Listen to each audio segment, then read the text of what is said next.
네, 이번 도시에서는 온프레미스와 클라우드 보안을 위한 샌드박스 구축 사례에 대해서 소개를 드리도록 하겠습니다.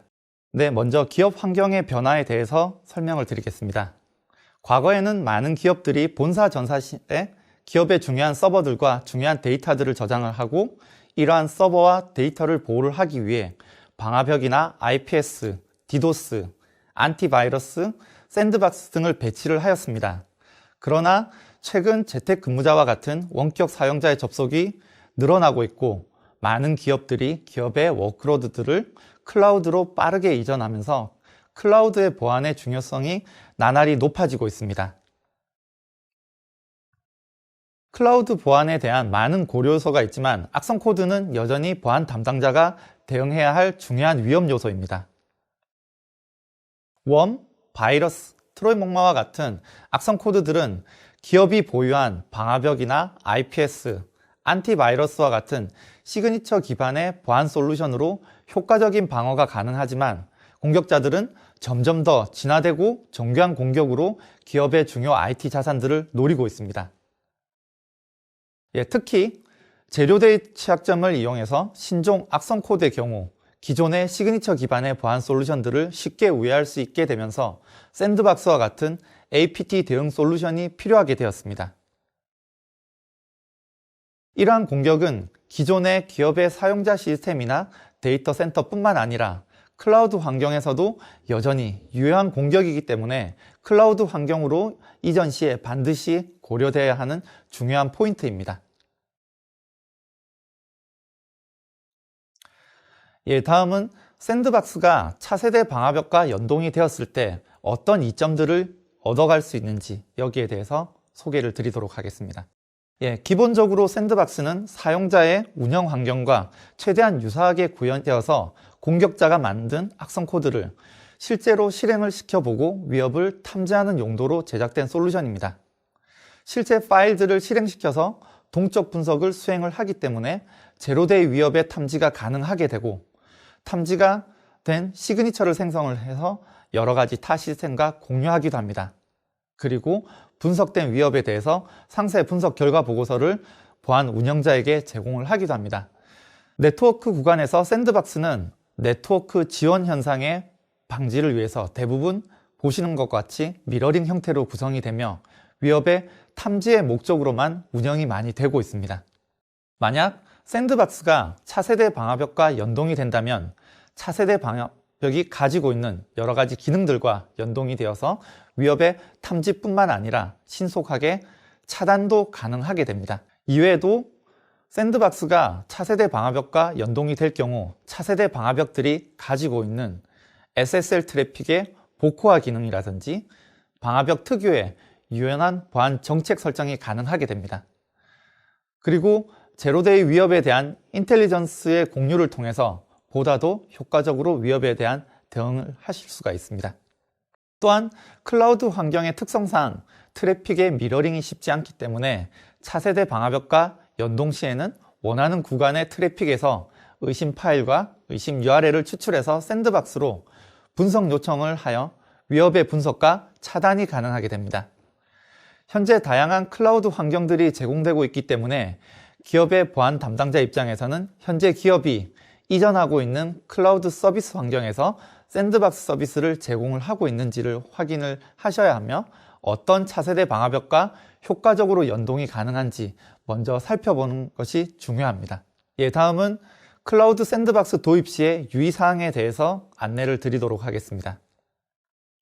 우선 클라우드 샌드박스의 서비스 형태에 대해서 비교를 해보겠습니다. 클라우드 샌드박스는 벤더가 클라우드에 샌드박스를 이미 구성을 한 이후에 서비스 가입형 샌드박스인 SaaS 형태와 반대로 고객의 클라우드 환경에 맞도록 샌드박스 구성이 가능한 PaaS, VM 형태로 나눌 수가 있습니다.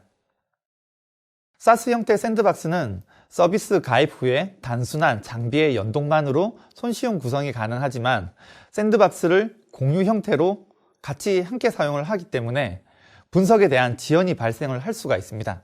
또 연동된 장비별로 분석 요청수에 대한 제한이 있다거나 분석 결과가 다소 단순하게 표현이 되기 때문에 몇 가지 단점들을 가지고 있고요.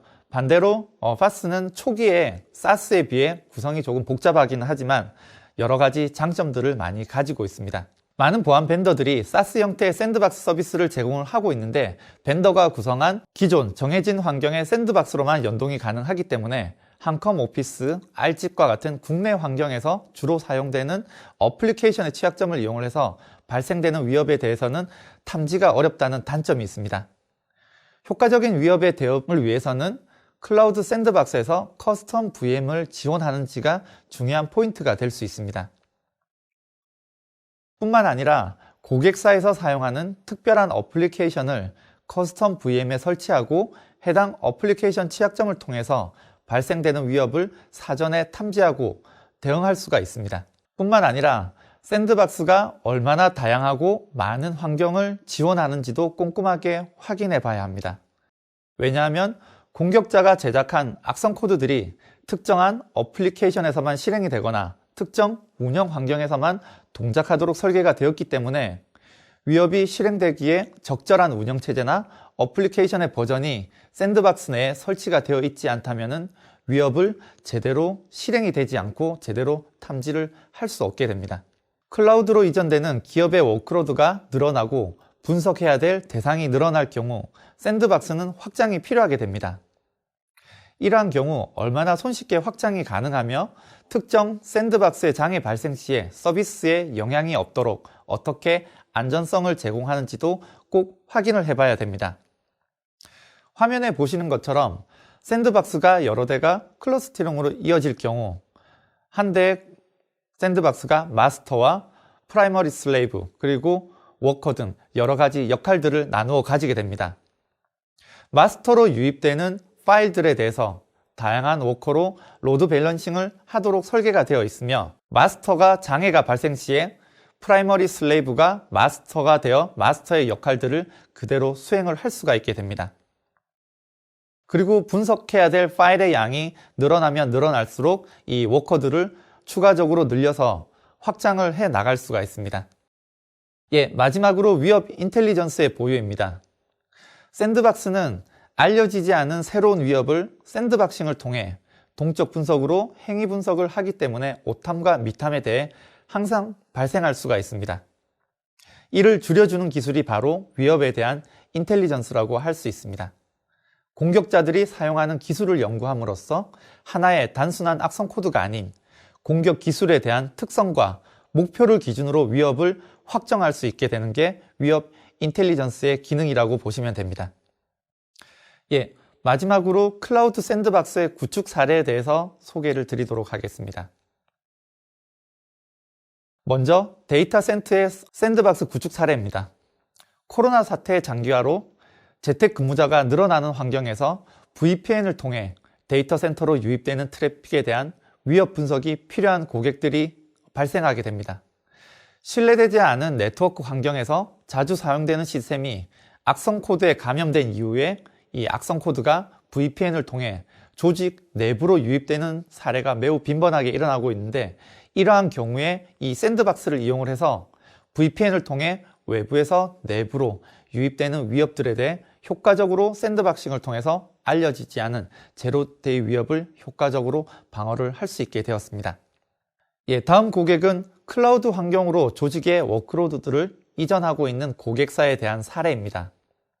이메일 서비스, 조직의 중요 서버들과 같이 이미 워크로드들을 클라우드로 이전한 상태에서 이메일로 유입되는 제로데이 위협과 서버팜으로 접근하는 트래픽 내에 포함된 위협들을 탐지하고 차단하기 위한 목적으로 샌드박스를 구축한 사례입니다.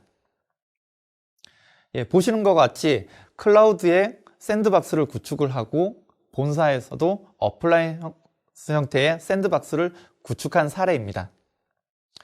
이렇게 샌드박스를 구축을 함으로써 이메일을 통해 유입되는 이메일 본문의 첨부 URL과 첨부 파일들에 대한 악성 파일들을 샌드박싱을 하게 되고 여기에 알려지지 않은 위협들을 탐지를 하고 차단을 하게 됩니다. 그리고 클라우드에 구성된 차세대 방화벽을 통해 네트워크를 통해 유입되는 트래픽 내에 포함된 파일과 URL에 대해서도 샌드박싱을 통해 알려지지 않은 위협을 효과적으로 방어를 할 수 있는 케이스라고 보시면 됩니다. 예, 지금까지 클라우드 보안에 대해서 여러 가지 설명을 드렸었는데요. 마지막으로 요약을 해드리도록 하겠습니다. 기업의 워크로드가 이미 클라우드로 급격히 이동이 되고 있고, 이러한 경우에 클라우드의 샌드박스를 통해서 위협을 방어를 할 수 있는 기술에 대해서 설명을 드렸습니다. 샌드박스는 앞서 설명드린 것 같이 기존의 시그니처 기반에서 방어를 할 수 없는 제로데이 위협과 같이 알려지지 않은 위협을 효과적으로 방어를 할 수 있는 솔루션이고요. 이 샌드박스가 차세대 방화벽과 연동을 통해서 기존의 샌드박스의 탐지 역할에서 차세대 방화벽을 통해 차단까지도 구현이 가능하게 됩니다. 이외에도 차세대 방화벽이 가지고 있는 다양한 기능들을 샌드박스와 상호 연동을 해서 여러 가지 시너지 효과들을 가질 수 있다고 설명을 드렸습니다. 예, 마지막으로 클라우드 샌드박스 도입 시 고려사항은 샌드박스가 가지고 있는 기존의 디폴트 환경 외에도 국내 환경에서만 발생될 수 있는 한글이라든지 알집, 여러 가지 로컬 환경에서 구동되어 돌아가는 어플리케이션들을 설치를 할 수 있도록 커스텀 VM을 제공을 한다는 것입니다. 그리고 이 파일의 분석량이 늘어났을 때 유연한 확장성을 제공을 하고, 이 구성 요소 중 하나가 장애가 발생되었을 때도 서비스에 영향을 미치지 않도록 안정성을 얼마만큼 제공을 하는지도 중요한 포인트라고 말씀을 드렸습니다. 그리고 마지막으로 위협 인텔리전스에 대한 보유는 샌드박스가 가지고 있는 고유한 문제점, 오탐과 비탐에 대해서도 보정을 할 수 있는 중요한 핵심 포인트라고 말씀을 드렸습니다.